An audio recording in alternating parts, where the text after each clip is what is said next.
Hi, my name is Tara Shamus, Marketing Manager for the Americas at Dormer Pramet. Welcome to our third episode of Bits and Chips. We have a very special guest with us, Lauren Ladell, otherwise known as the Spindle Chick. Welcome, Lauren. Hey, Tara. Thank you for having me. Yeah, thanks for joining us today. Happy to be here. Good.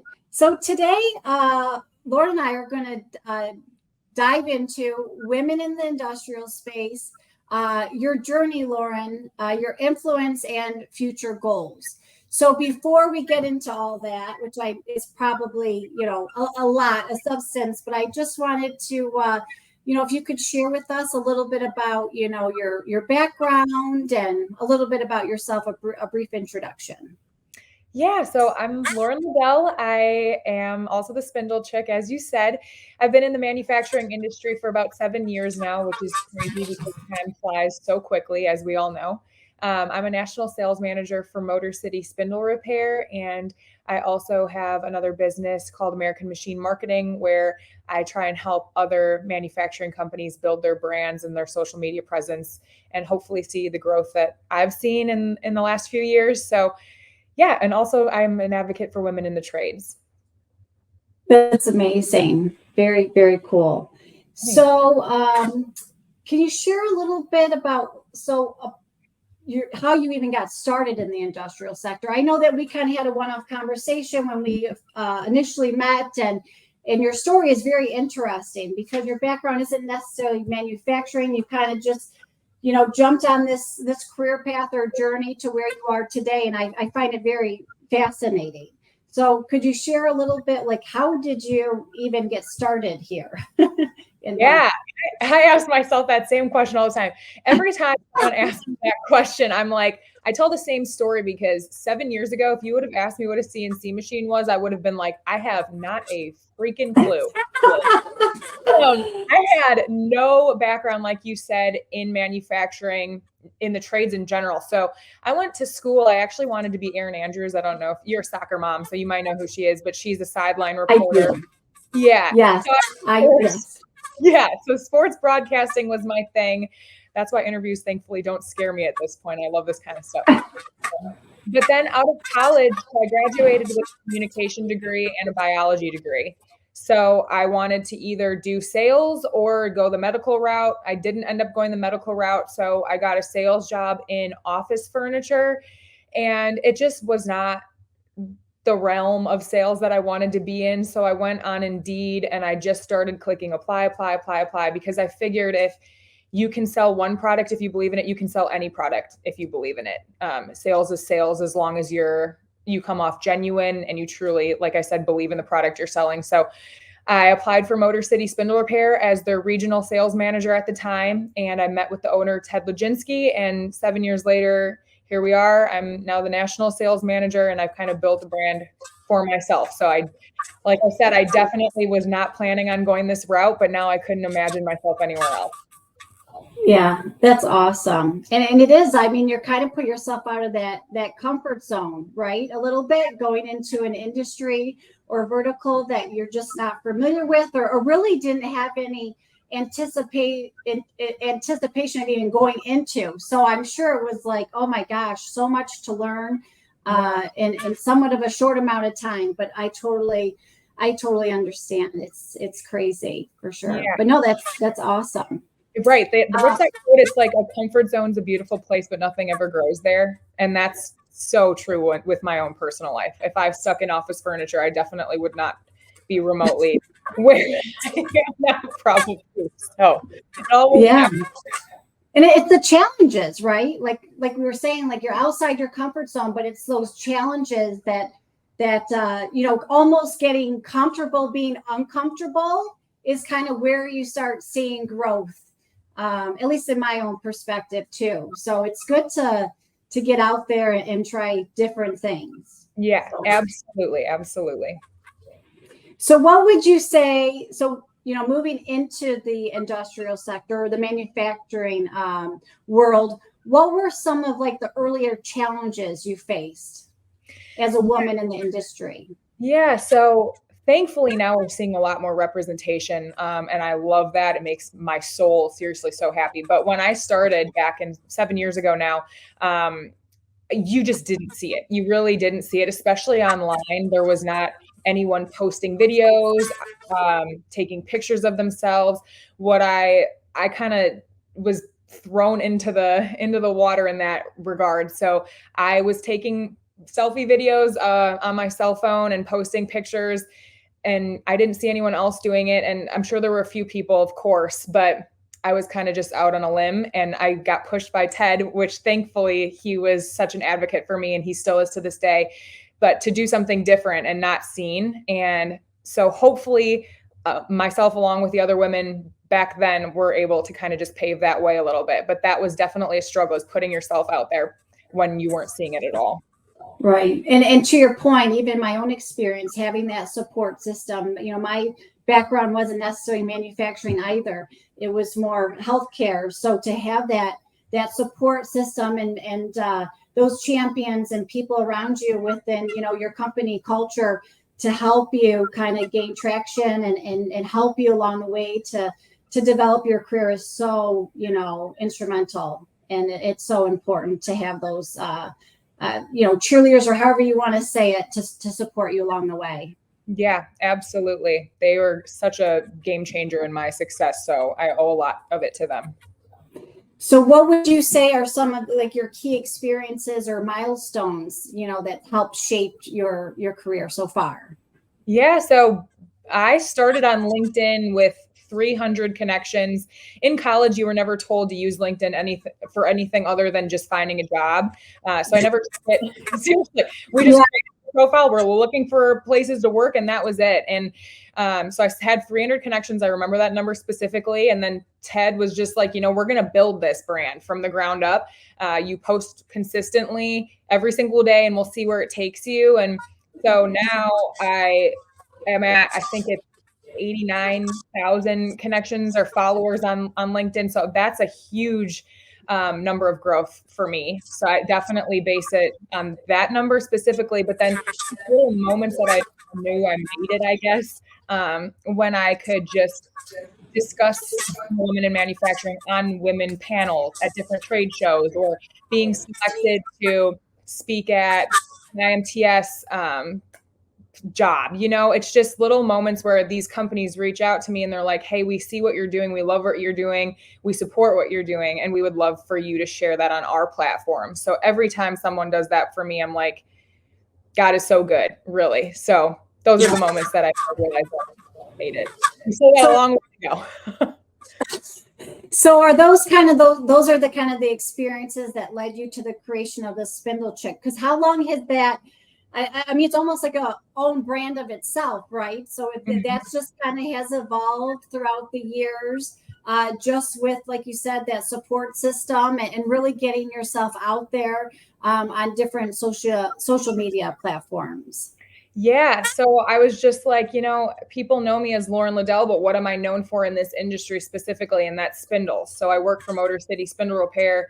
I am a woman in the sector, so let's be the Spindle Chick. The Spindle Girl sounded amateur. Spindle Woman, I'm like, still kind of gives me the ick. I don't know. Spindle Chick, it just had a nice flow to it. So that's what I am, and I don't plan on leaving anytime soon because I don't know what I do.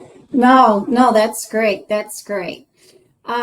So before we jump into kind of, women in the industrial space, I thought we'd do a little intermission and do a joke. We tend to do a couple jokes during these LinkedIn Lives just to break it up a little bit and bring, a different side of things. So we're going to start with let's do, how did the CNC spindle handle stress?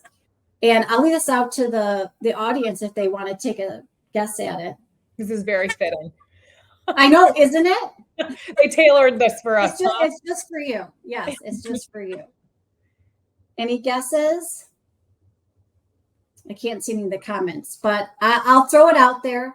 But it always knew how to turn things around. So there's our little manufacturing joke. Spindle spin, my friends, in case you didn't know. Spindle spin. Yes. So let's dive into a little bit about, as I'm sure you kind of, experiences, especially at the beginning of your career, some of the challenges and opportunities of women in the industrial space. What have you seen, whether personally or even outside, some of the challenges that women typically face in the industrial sector, and how have you overcome them? Or even if you've ever mentored somebody along the way while you've been in this vertical, what are some of those challenges you think that need to be faced?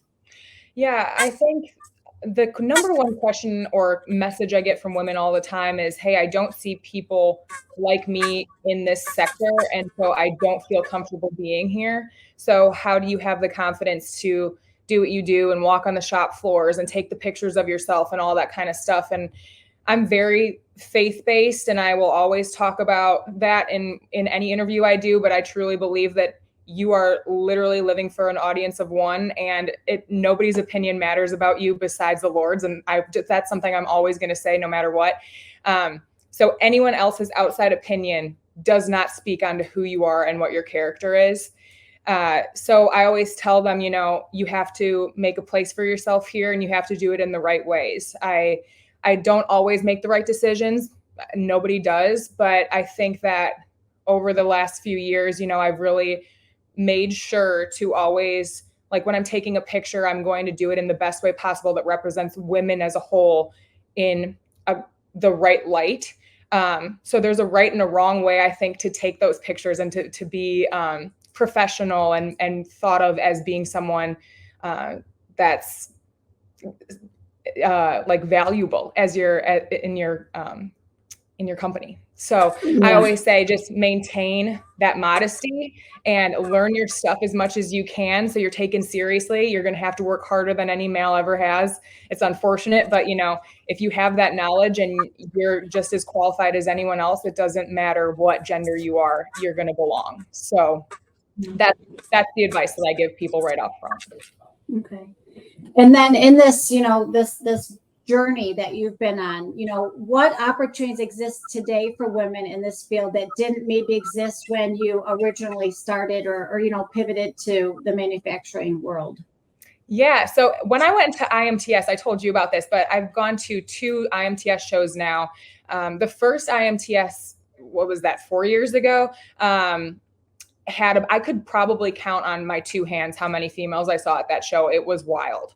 The last show I went to, I spoke briefly at a women's panel for specifically women. It was a whole room full of women, and obviously some men were there as well supporting us.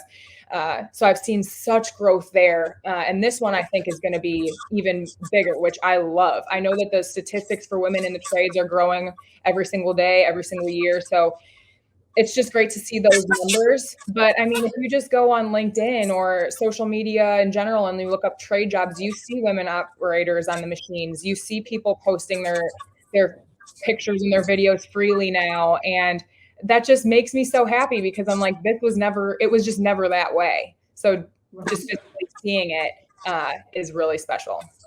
Yeah, absolutely. Absolutely.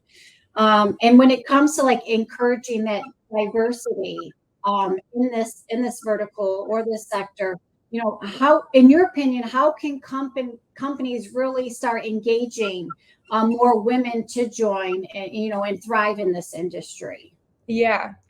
I think just number one is creating just an accepting work environment that supports you. Just if you're in a leadership position, if you're a man or a woman, obviously just be kind to each other and inclusive, and make everyone feel represented and valued there. But also I think that companies could offer some kind of incentive programs, or like apprenticeships or scholarship programs, or something that really just makes women feel valued and have more opportunity for them potentially in environments that are tailored a little bit more to them to maybe enter into, if they're kind of apprehensive for joining the industry in general.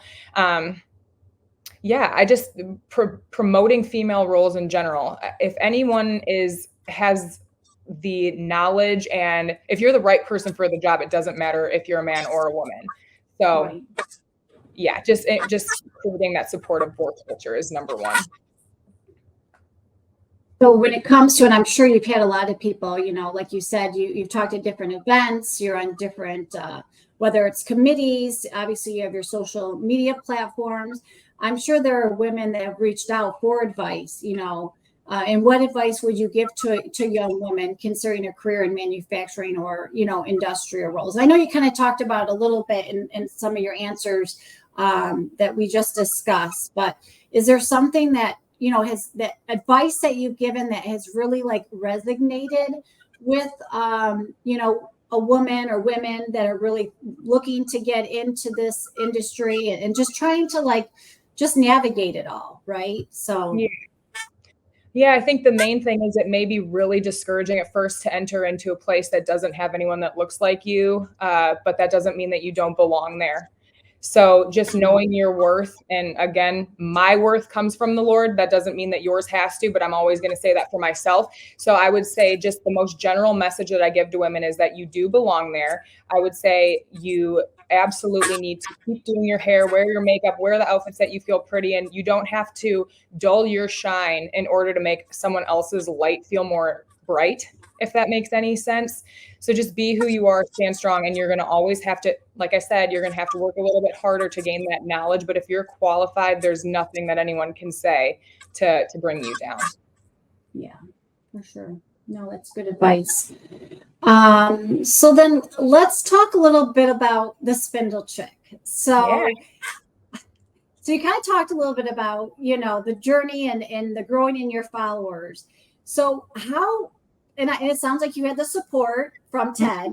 Yeah. So, but really, how did you build your following as a Spindle Chick on social media and other platforms? I know you talked about it a little bit, but I mean, really, that's almost, you know, building your own brand, building you're almost like your own company to some extent, right? Yeah. So, so can you kind of, I'm sure along with myself and the audience, just really curious how this really, you know, all evolved.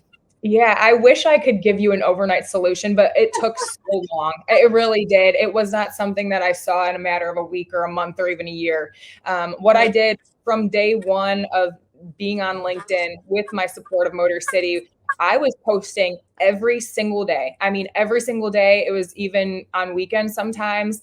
I would do I would alternate. So I would do like a photo, a still image, and then a video, and then a Motor City graphic or whatever it may be, but I would alternate things, but I was posting every day.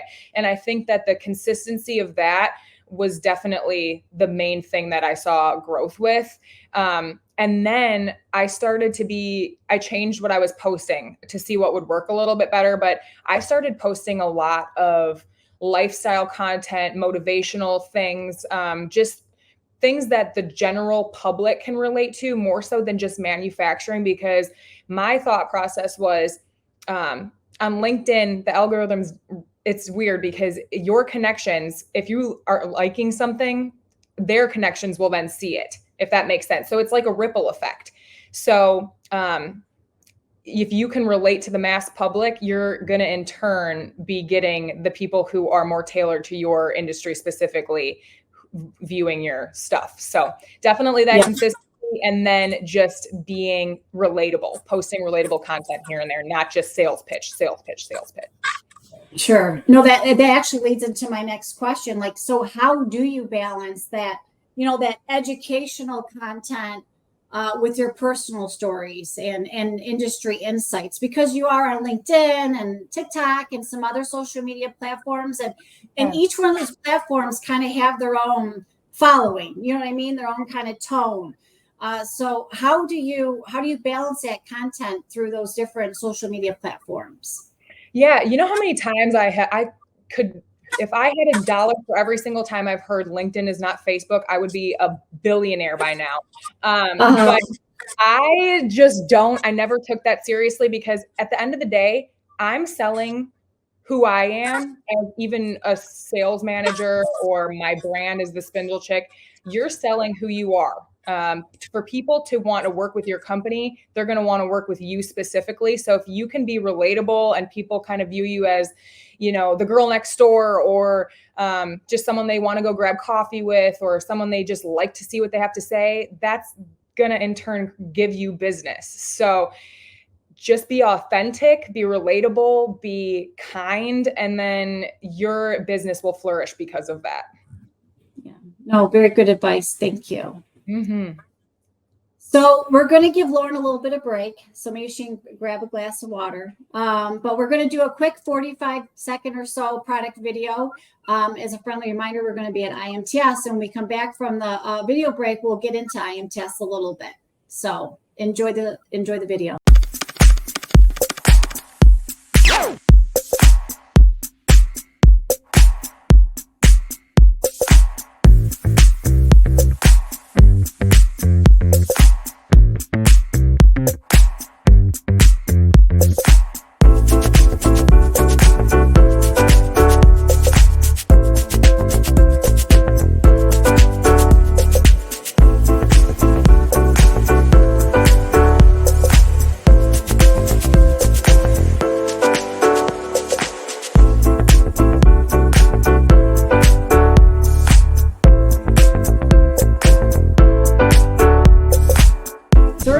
IMTS, Lauren, and we're really excited because we're going to be exhibiting this year at the show, and we're really, really excited about it.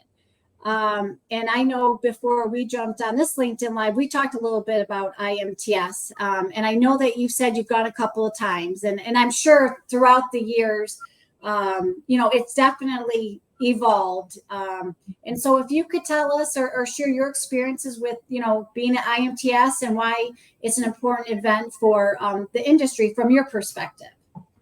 Yeah, you just meet so many amazing people at these trade shows, and you see all the advancements that are happening within the manufacturing industry. It's incredible. Like, to see all the work that you put in behind the scenes, and you're not seeing the greater picture of it. And then you walk around and you see all these booths in different buildings that are just filled to the brim with all these incredible machines and advances. And it's just, it all comes full circle when you go there. It's insane. So not only just seeing that, but just like I said, meeting the people in the industry that are so influential, or that you've seen online, or whatever it may be, learning more about who they are, their companies.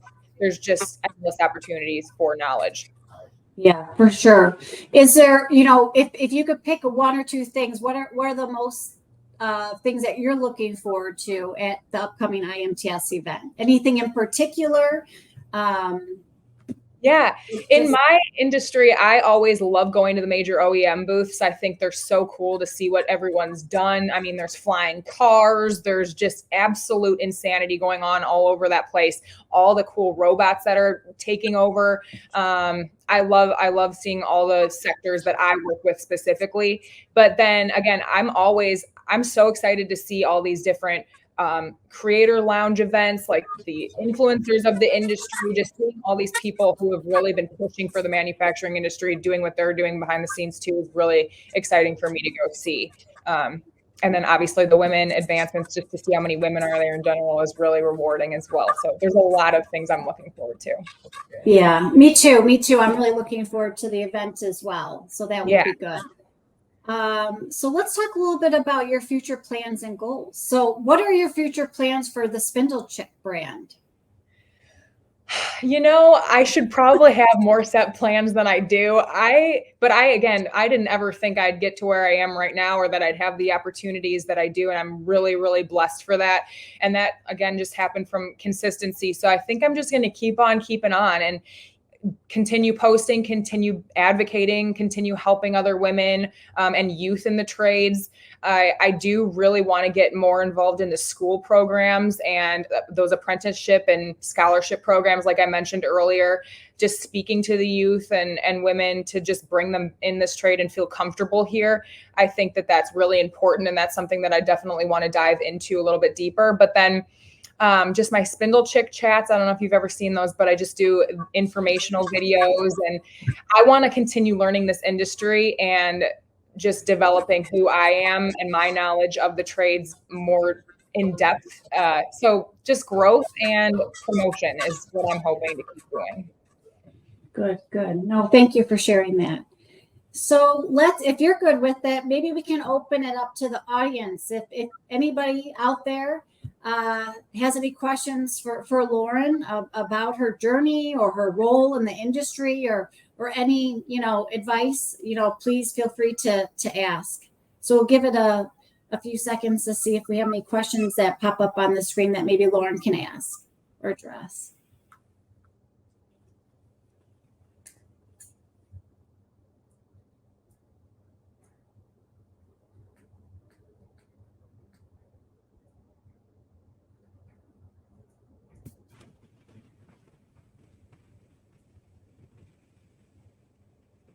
No? Okay.